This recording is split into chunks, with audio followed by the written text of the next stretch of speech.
Okey, Assalamualaikum warahmatullahi wabarakatuh. Bersama dengan saya Rafa daripada Green Cabin Building Sdn Bhd. Kita nak berbincang mengenai tentang keadaan rumah kontena. Yang ramai orang kata sekarang ni rumah kontena ni diperbuat daripada besi, tetapi ada permasalahan dia. Antara ramai yang kemukakan permasalahan yang ada pada rumah kontena adalah daripada segi suhu dalam rumah kontena tu macam mana. Kalau kita fikir secara segi logik, memang betul lah. Sebab kontena tu dibuat daripada besi. Okey, bila besi kena pula dengan cahaya matahari, memang confirm memang hangat. Kan?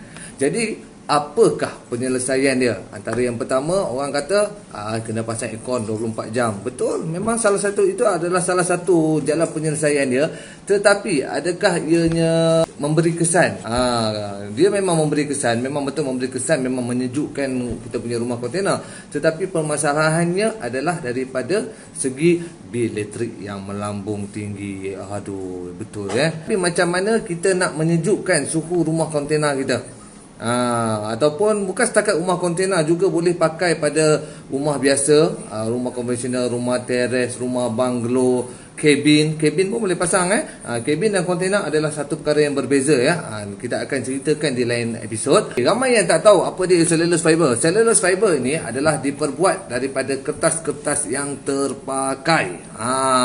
Wow, kertas yang terpakai. Maknanya kita sekarang ni, kita adalah satu company yang mengamalkan eco green, ataupun kita mengamalkan satu eco friendly, di mana kita menggunakan barang-barang kita semula.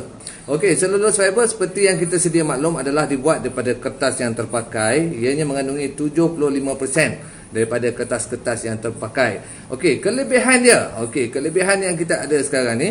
Okey, kalau kita tengok pada rumah kontena ni, kalau kena cahaya matahari, kalau daripada segi logik akan memang dia akan panas. Tetapi di sini kita ada satu insulation yang kita pasang pada kawasan kontena ini. Kalau kita tengok, dia ada sedikit lubang kat sini.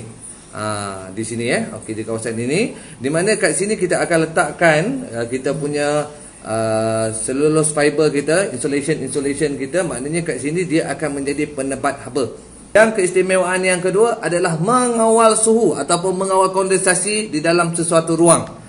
Macam mana Okey, contohlah kita macam ni.